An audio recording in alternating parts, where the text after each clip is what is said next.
You're listening to Autumn on the Air, the weekly podcast that brings you conversations about the impact of research commercialization and the people who make it happen. Join us for interviews with patent and licensing professionals, innovators, entrepreneurs, and tech transfer leaders on the issues and trends that matter most. Keep listening for an inside track on the people, IP policies, and politics changing our world. Today, we're delving into a topic that's close to the heart of innovation and entrepreneurship: global entrepreneurship and residence programs. These programs are making a big difference for international founders, giving them the support they need to succeed in the startup world. For this discussion, I'm excited to be joined by Steve Tobocman. Steve is an accomplished leader in community and economic development with a focus on immigrant inclusion. Since 2010, he has served as the executive director of Global Detroit, a regional organization dedicated to driving growth and prosperity in Detroit and Southeast Michigan through immigrant-inclusive strategies. Prior to his work at Global Detroit, Steve served as an elected representative in Michigan's State House, where he championed various initiatives to support immigrant communities, including writing legislation to protect immigrants from exploitation and advocating for equitable access to education and services. Steve holds a Juris Doctor from the University of Michigan Law School and a master's in public policy from Ford's School of Public Policy. Welcome, Steve. I'm so excited to have you here on the air. It's great to be here. Thanks for having me. Steve, I'm really excited to have you here today, and we have a lot to talk about. So let me go ahead and jump right in. For those of our listeners who may not be familiar, could you give us an overview of what Global Entrepreneur in Residence programs are and how they support startup founders? Yeah, Global EIR, or Global Entrepreneur in Residence programs, this is a term of art to describe a solution to America's immigration laws that, as you may know, don't include an explicit startup visa. Mid-stage, later stage immigrant founders, international founders, there are a variety of visa categories for them to pursue. Often they use an O1 visa for a person of extraordinary talent. But those early stage startups, and that can include some very promising startups where the founder is maybe on an H-1B and in a job, or maybe they're a faculty at a university, or they're coming from another country. That's the current barrier. And what global EIR programs do is they connect those founders with part-time employment at universities or by universities so that they can get an uncapped H-1B visa. So it is limited to those startup founders who meet the criteria for a specialty occupation under the H-1B visa category. So sometimes doesn't work so well with business majors or people with an English degree or something like that. But for a variety of STEM founders, which really represent, in my experience, the majority of founders, what they do is they take an H-1B job that's part-time. It can be as little as 5 or 8 hours a week, and they do that job and they get paid according to the prevailing wage and their labor certs on that job. And then they use time outside of that job to work on their startup. They typically file a concurrent H-1B to enable them to work on their company. And their time in the Global EIR program is really as short or as long as they need to advance their startup company and can leave the Global EIR program and get a visa to work full-time on their startup. What this really does is level the playing field for American innovation. It allows America to have early-stage startup companies be launched here by people from all over the world, and in particular from foreign-born folks who are living on U.S. soil who are ready to launch their startups. And so that's the program. The first sort of formal program, and again, the term global EIR is just a term of art, but widely known and widely appreciated even at USCIS, at immigration and in public policy circles.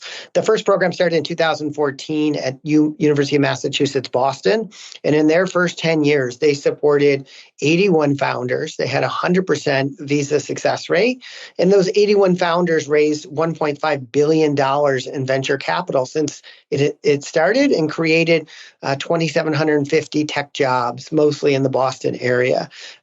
There are, depending on how you count, either a half dozen or about 10 programs. The program at Global Detroit has worked at 6 different universities. And so I don't know if you count that as six programs or just one program at Global Detroit. But there, in addition to our work, there's about 5 other operating programs and probably another half dozen that we expect to launch in the next 6 months alone. Wow, that's incredible. And I'm really curious about Global Detroit. Give us a backstory, how it all started, and what's the big picture goal behind your work in Detroit as well as Southeast Michigan? Yeah, Global Detroit started in, really, we like to say 2010. And it was the vision of the philanthropic community, a group of funders who pooled resources as the New Economy Initiative.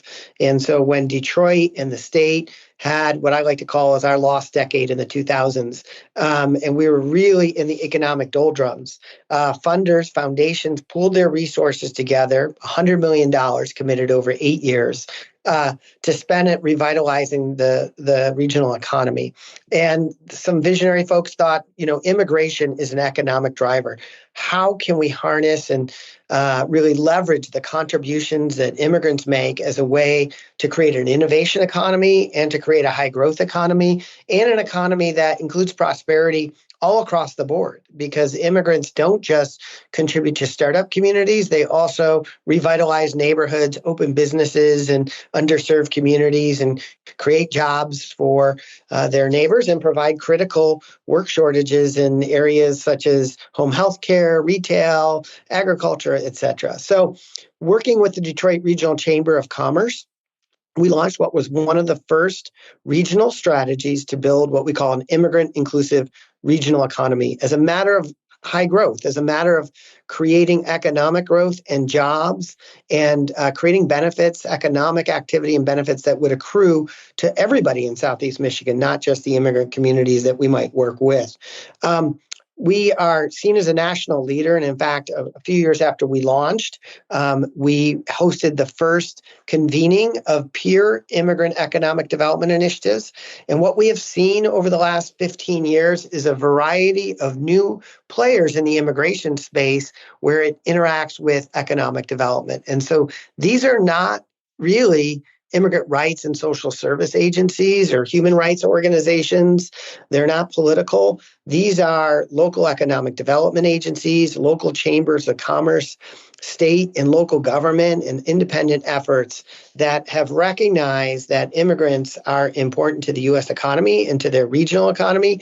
And they have developed a variety of strategies, policies, programs, and practices to leverage immigrant contributions. As I said, these range from working with really small businesses in urban neighborhoods, working on workforce development for new arrivals and refugees, creating better government policies around language access and educational access, to a lot of things in the innovation economy. And Global Detroit is a real leader in the Global Entrepreneur in Residence program, where we really staff the national peer network of global EIR programs, and in the International Student Retention Program, where we focus on how to connect particularly high-skilled STEM graduates with unmet talent demands in the U.S. economy.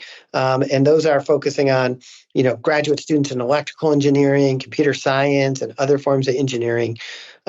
I don't know if you know this, but more than 50% of virtually every STEM discipline in America, the graduate program, so 72% of all the graduate students in electrical engineering in America, and 70% of all the graduate students in computer science and IT in America are international students. I did not know that. That's a huge number. Yeah, it's pretty amazing that most talent strategies, high-skilled talent strategies, have operated without paying attention to this population and thinking through the strategies that can utilize their skills. Yeah, those are some incredible statistics. And I mean, you mentioned something before about immigrant-inclusive, and it's obvious to me that immigrant-inclusive strategies play a huge, huge role in what you do.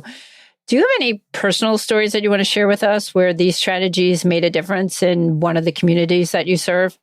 Well, I'll definitely talk about it in the startup space, since we started this with the Global Entrepreneur in Residence program. And I'll talk about Chening Duker, who is a came to University of Michigan as a computer science student. He is British, but he was raised in part in Ghana and Cameroon, and he got his computer science degree and went to work for many of your folks might know Doug Song and his startup, and was working there for a year on his optional practical training portion of his visa, and they were ready to put him into the H-1B lottery to continue his employment, but he had an idea for a startup or just an inkling that he wanted to be a startup entrepreneur. And so he was really one of our first entrepreneurs, and we were able to get him a part-time position at the University of Michigan with our partners at the Economic Growth Institute, where he then launched his startup called Goodpluck. So Chening has a background in engineering and computer science, and he really innovated around this idea of urban agriculture and, as you may know, CSAs, or community supported agriculture. So many of your listeners might be familiar. They might get a box from a local farm and they get all this produce. And I can tell you that the number one complaint is, you get all kinds of random stuff. Sometimes that's a real benefit. You're like, oh, I never thought about cooking with radishes. But sometimes you're like, oh, radishes, and now they just sit on my cupboard and they rot and they get moldy. So this CSA, because of his computer skills, would come to you in an email ahead of time and said, this is what's in this week's box. This is what we grew. And you literally can say, I don't want the radishes, or I want double radishes. I really like to pickle these things. And if radishes are in season, give me 3 loads. And you can modify your CSA. And in Detroit, this created a market. We have a rapidly growing urban agricultural movement.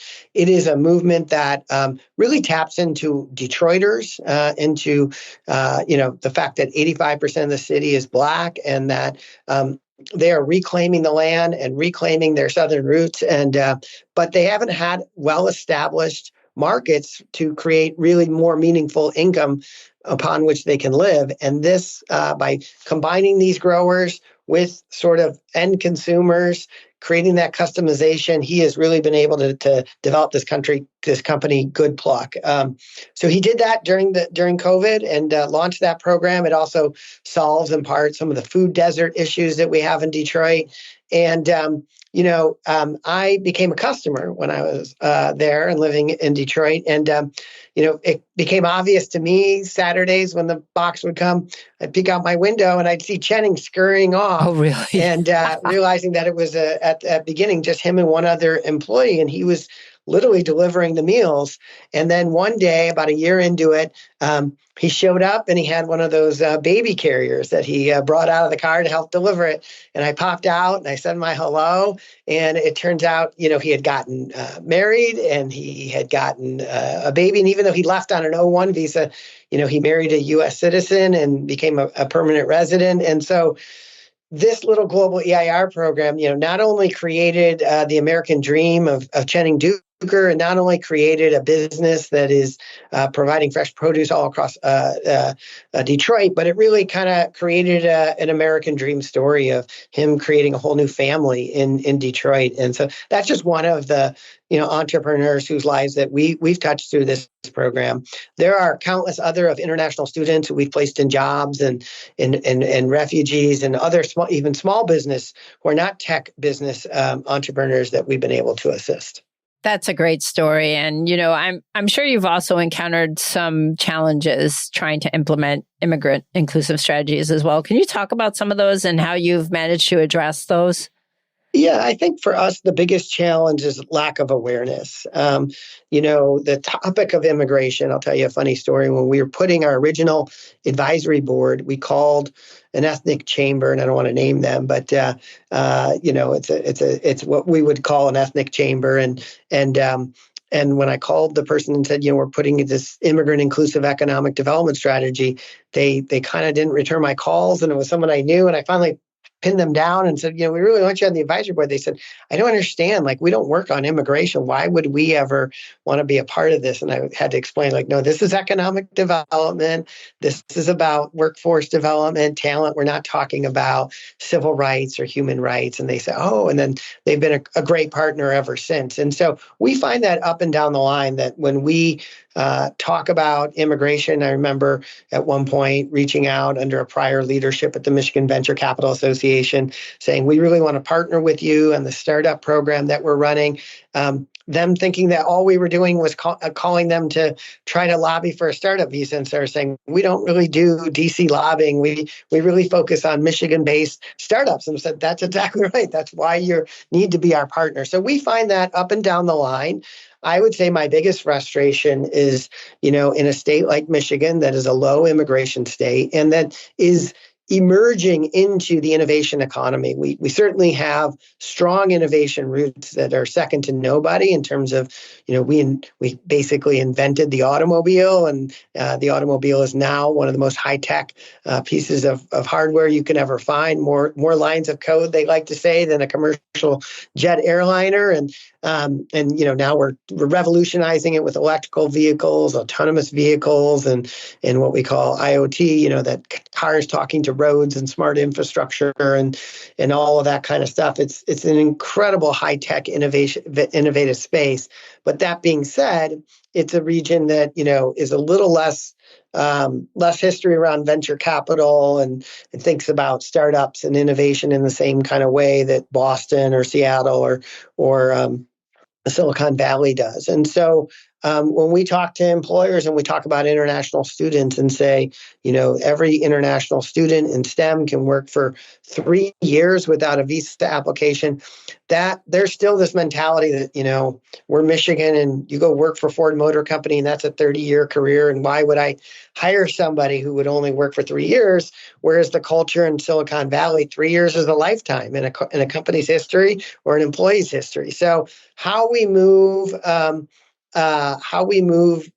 our culture into that innovation space, and also in a way where immigrants are not viewed as the other, where they're not viewed as somehow like, what are we? I'm choosing words from, others I've heard, the head of IT at a major company who said, what are we doing for our own Michigan boys and girls? And realizing that, immigrants are our own boys and girls, that when we have 33,500 international students and they predominate those STEM fields, that Michigan has these great research universities like the University of Michigan, Michigan State, Wayne State, and other schools. And, the majority of their graduate programs are international students. They very much are the University of Michigan when we reach out to these students, and they are our economic future. And the economic future, yes, it's going to look a little bit different. It might have different sounding names, and we might have to get familiar with the great IT schools in India so that we understand people's undergraduate studies. But that if we want to compete and we want to be a prosperous place to live, we have to embrace that future. And that's probably been the biggest barrier and biggest challenge. Now, talk to us a little bit about how these global ERI programs contribute to the overall startup ecosystem of a region, and what role do they play in attracting international talent? It sounds like at Michigan, it's attracted a lot of talent. It is. And, we're at a really almost like an inflection point. So particularly during the pandemic, these programs we're at an all-time low. There are probably only 2 or 3 that were operating. And when we took over the global EIR network, our goal was to double the number of programs and the number of entrepreneurs in the program in the first year. And it's probably taken more like 18 or 24 months, but we have doubled that. But I think we're on the cusp of seeing, exponential growth. We have seen California appropriate $1 million to the UC system to adopt this model. There have been gubernatorial line items proposed in Utah, New York, and New Jersey as well. Just in the last 2 years, the Michigan legislature has appropriated $1 million in each of the last 2 budget cycles for the program here in Michigan. And so we're seeing a lot of growth of this. I think the big challenge is then to really connect these entrepreneurs into the ecosystems of support, and so that people view this. I will say from Michigan's perspective, because it's been such a unique offering that we've had, it has created a competitive advantage. We have gotten entrepreneurs who probably wouldn't have thought about coming to Michigan to come here, or we've helped people launch And that's created a real competitive advantage. We're finally at a place where we can be a little more choosy, and we have really sort of, you've really got to convince us if you're coming from another state or another country on your nexus with the state for us to accept you in the program. Because ultimately, our funders care about job growth and job creation in Michigan. And so while it's certainly great that, one of our founders is a Y Combinator grad shortly after getting into our program and has a thriving global company, the fact that that company is not based in Michigan and that we don't have huge job creation numbers in Michigan, ultimately means that for us to satisfy the economic development dollars behind the program, we wouldn't be successful just by supporting, really high value entrepreneurs like that. We have to find those folks who are also tied to either the auto industry or our water infrastructure or our innovations around battery and biomedical devices, et cetera. So, Steve, for tech transfer offices that are looking to leverage these programs, what do you think are some of the key considerations they should keep in mind? I think it's a great opportunity for tech transfer offices to think about all those foreign-born faculty and staff. I know there's a lot of statistics that we've cited over the years that, international faculty and international students contribute disproportionately to the number of patents emanating at our great research universities. And so this creates a pathway as they commercialize those technologies for those inventors and those closest to the technology to follow it through to commercialization and to be a part of that startup where they may not have had such an opportunity before. I will put one note of caution, which is really kind of a legal hurdle and one that you might even know more about than myself as an intellectual property attorney, which is that, the visa mechanism we're using is the H-1B, and it's the university is sponsoring these founders in for a job at the university, not for necessarily the job with their company. Typically, universities, as part of tech transfer, are taking an ownership interest in the intellectual property and the commercialization, and that creates a real conflict with the visa law. You could not, basically use the university's H-1B for the economic benefit of getting an interest. I couldn't sell an H-1B by asking for an economic interest in someone's company. And so those things need to be navigated probably a little more carefully and a little better understood on what that looks like. I know that there was a bad experience with a prominent research university doing global EIR about 5-8 years ago where, for whatever reason, I think they only did 1 or 2 founders and then the program collapsed under some political issues that I don't really know, I'm not privy to, but I do know that afterwards the university was kind of left with a bitter taste and somebody came in and said, wow, look at what this company did. We should have some controlling interest in this company. This is millions of dollars if we owned just a few percent for the equity, for this company being developed on our campus.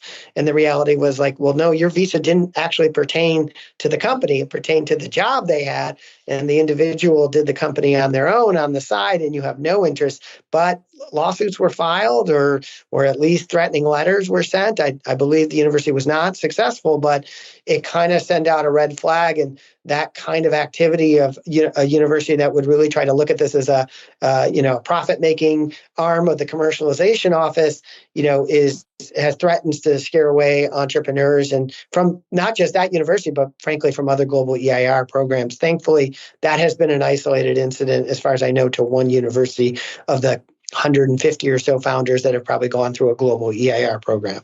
Well, that's really good news. I mean, I know the immigration laws are complex, and the only situation I have run into was in May of 2020, after we were coming in the middle of the pandemic. I had some 3L law students who graduated who had come from other countries, and there was some immigration issues with them not being able to work and having graduated. And I just know the immigration laws get very complex very, very quickly. So yours definitely sounded a lot more complex than what I was trying to navigate, but it can be challenging. Yeah, a really successful global EIR program, not only needs somebody familiar with H-1Bs and university H-1Bs, which is most immigration attorneys can navigate that part of the program. But it really also requires expertise in how immigration law and entrepreneurship intersect, because that is its own field of study. And so most of the American Immigration Lawyer Association, ALA members here in Michigan that I work with and have worked with for 15 years and have been an incredible part of the Global Detroit team and family.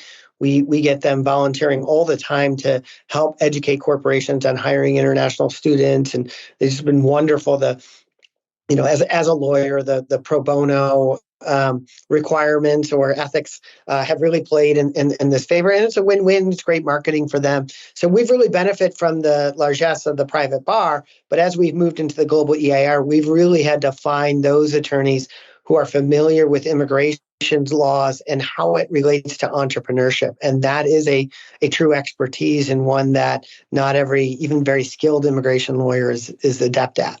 Yeah, I'm sure. And how do you recommend for tech transfer offices and universities who are trying to deal with some of these complex immigration laws and regulations? How do you recommend they navigate these complexities to provide support for some of their international founders? One is they certainly can contact us at Global Detroit. And I know you and I are on video and this is an audio, but there's a wonderful book called The Startup Visa that is written by Tamina Watson, who's an attorney out of Seattle, Washington. She has really broken down. This is really targeted more for employers, founders, and employees of startups.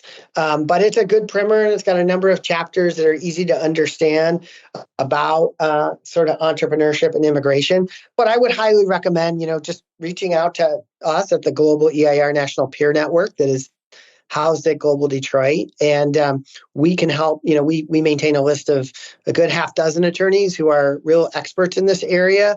And, they've been very generous devoting their time. Almost all of them will consult with folks on this topic for free. And then in hopes that, should somebody want to move forward with a program or filing a visa of some kind, that's the point at which they begin to, charge their clients. So they're not usually on the clock for giving somebody some advice. Yeah, until they're retained on an official matter. No, that's fantastic. And so beyond providing this immigration assistance, what other resources and support do the programs offer for startup founders?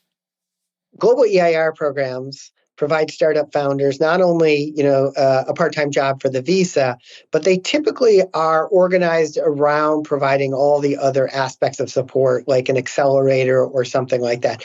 Each program will handle this issue differently, and it depends on the nature of the program.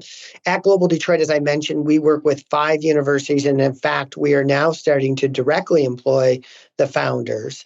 Some of our universities, like Lawrence Tech, have a Centropolis accelerator there. It's an accelerator that specializes in manufactured product as well as sustainability enterprises.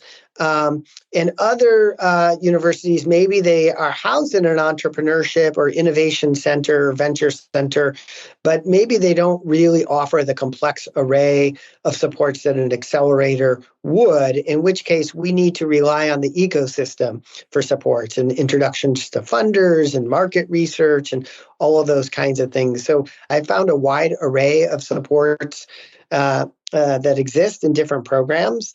Some, as I said, some have soup to nuts kind of support, and other times, really, the founder has had to go beyond what the university offers.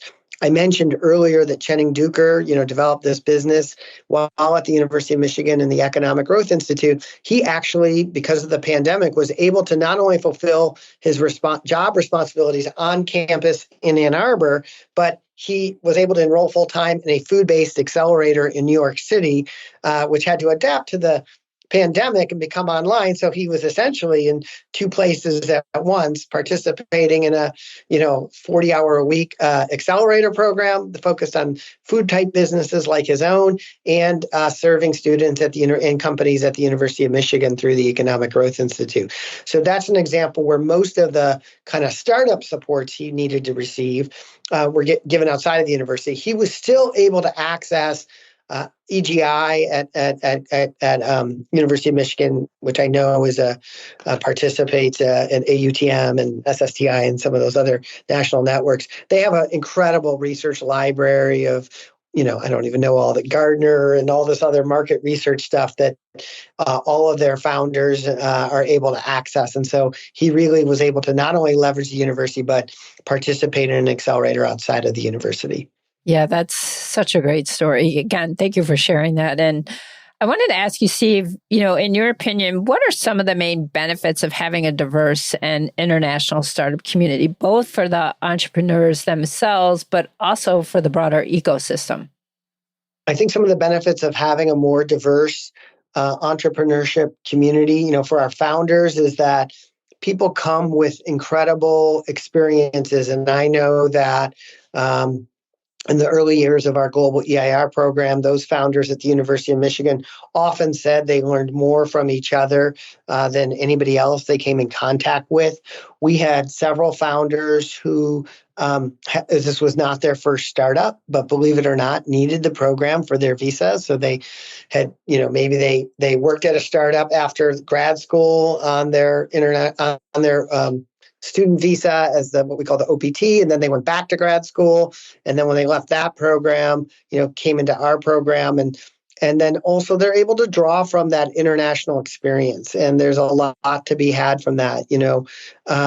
Those international students and founders, they bring other cultures, they bring other sensibilities. They often look at the U.S. marketplace with a different perspective and paradigm, and that creates that unique competitive advantages. And so having that diversity within the space really helps entrepreneurs. I will say that at Global Detroit, our Global EIR program has a diversity, equity, and inclusion objective, and we hope that 50% or more of our founders are women, Black, Brown, or Middle Eastern. And these are all communities that receive a grossly disproportionate share of venture capital in this country. And so we've been able to meet that mark over this past year and are just really excited to see, they're all obviously international founders, but they are really helping diversify the color, ethnicity, and gender of America's startup community. And they've been really successful. And so I can't, I don't know exactly all the reasons why we've been able to meet that diversity metric other than adopting it.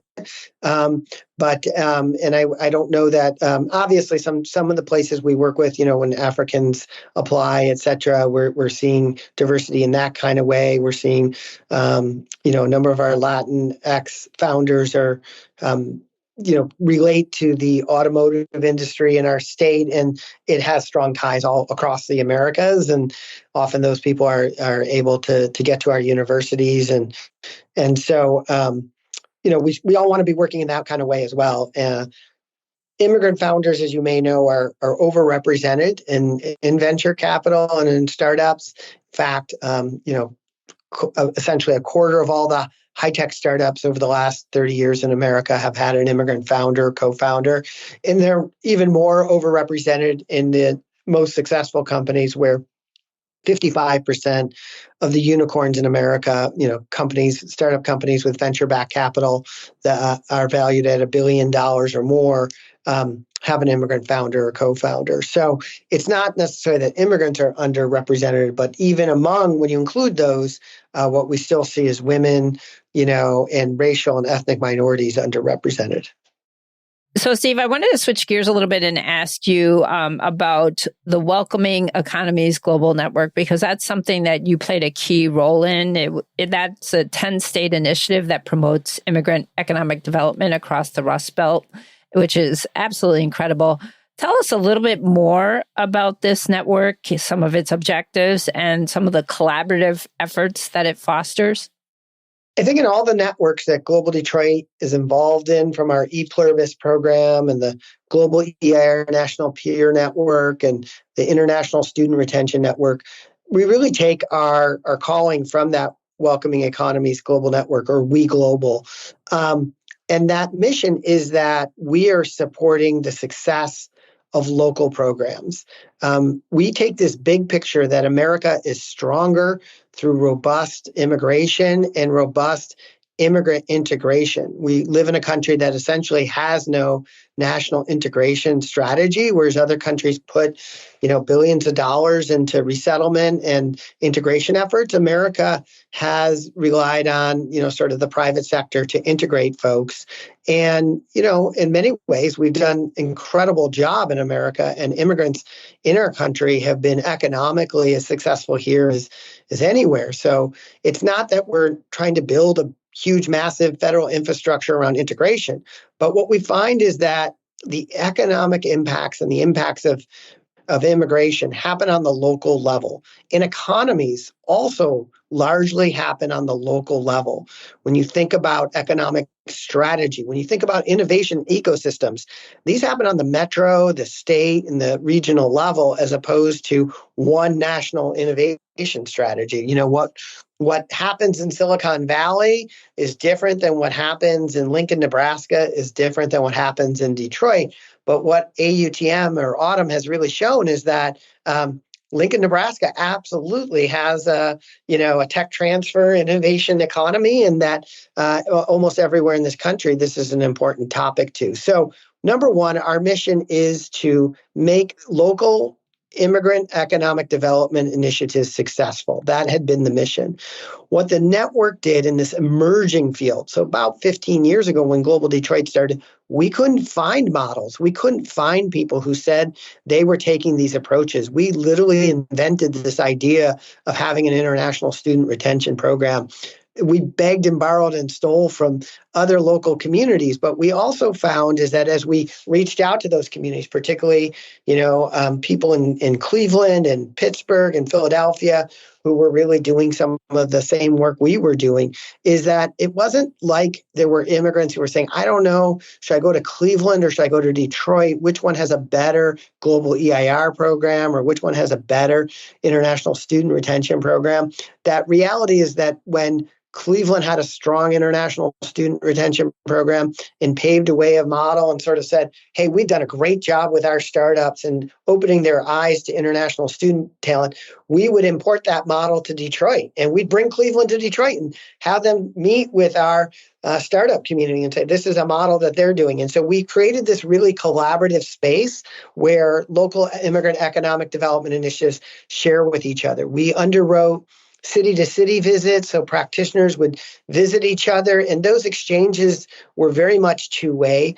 So the visitors certainly learning about the local community to which they were going, but we would take opportunities with those visitors to showcase their strengths, to sort of prod local actors and look what Cleveland is doing, and now in Detroit, can't we do that as well? Don't you want to do that? Wouldn't you want that program? So that has been we've written manuals, we've shared best practices, we've written studies, we've done joint communications, we do conferences. Those are all of the things that happened at the We Global Network and that are happening now at the Global EIR National Peer Network. We had a wonderful third in-person convening in Detroit last year. And, we had practitioners from probably about 15 programs across the country, and showed them our tech spaces in Detroit, had them meet with our tech leaders, had them meet with the Michigan Founders Fund, and they talked about how they're creating a community of founders here in Michigan, and then at the same time learned from each other. So we're eager to expand on this work and to really build a network of practitioners that learn from each other and that forward our shared agendas of building immigrant inclusion, less from the perspective of the social justice paradigm and those poor struggling immigrants and what they need, and the Judeo-Christian traditions of being kind to your neighbor, and more from the economic self-interest that for Lincoln, Nebraska to thrive, for Detroit to thrive, for Silicon Valley to thrive, for Cleveland to thrive, we have got to leverage the contributions of global talent and founders and innovation to really compete against the world and to create better communities within our regional economies and our localities. So, Steve, I wanted to ask you, as the podcast comes to a close, looking ahead, if you would, for a second, What do you see as the future of these programs, and how do you envision them evolving to meet the changing needs of startup founders and communities? I think our big challenge is to really, again, battle this sort of siloing of immigration and international talent, and that a global EIR strategy, yes, it's a strategy to help immigrant founders, but it's a strategy to build an innovation ecosystem. It's a strategy to support a local startup community. That's what it is at its core. That's what our funders come from perspective of. They're not there per se because they have some kind of social justice passion about immigration. They may or they may not, but they're there because they recognize that in the innovation economy, tech transfer, startup community is critical to Michigan's economic future. That we have been the automotive and mobility design capital of the globe, and that while it'll be increasingly difficult to manufacture those products in America, just with wage imbalances over time, we can always be the global design leader. And in fact, the most well-paying jobs, the economic value is really in that part of the industry. And so as a result, we need to be at our best game. And it's why we have a mobility czar in Michigan. It's why we have invested so much into the state giving out all kinds of innovation awards, supporting startups in the community. And it's why our state is a leader in funding a global EIR program. And so what I think the real challenge and hopeful outcome is that immigrant entrepreneurship, immigrant startups, and immigrant innovation are not siloed as some kind of other subset of the innovation economy, but they are part of a larger game, like gender equity, like racial inclusion, like job creation, like sustainability, like all these other things that folks in the innovation economy think about.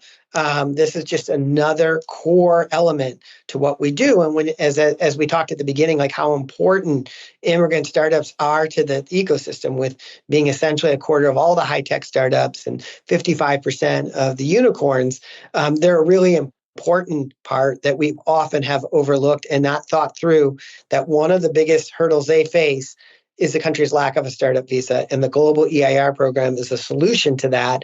And I hope to see it embraced in every community, and a part of every accelerator and every tech transfer strategy that universities create. Well, Steve, thank you. This has been a fascinating discussion, and thank you for sharing all this information on the global EIR programs, and congratulations on Global Detroit. What an initiative, and I hope you continue to build in a lot of other states and local communities as well. Well, we look forward to working with Autumn and your members and tech transfer offices around the country, and had a great time at the San Diego convening and hope to be at future convenings as well. So thanks for having me today. That brings us to the end of this episode. I want to extend a huge thank you to Steve for sharing his expertise and insights with us today. As we wrap up our discussion on global entrepreneur in residence programs, it's clear that these initiatives play a crucial role in supporting international founders and fostering inclusive economic growth. Thank you for tuning in, and be sure to join us next week on The Air. Thanks for listening to Autumn on the Air with Lisa Mueller. Get social with us and share your thoughts. You can tweet us at AUTM or visit us online at autm.net. We'll be back next week on The Air. Be sure to join us.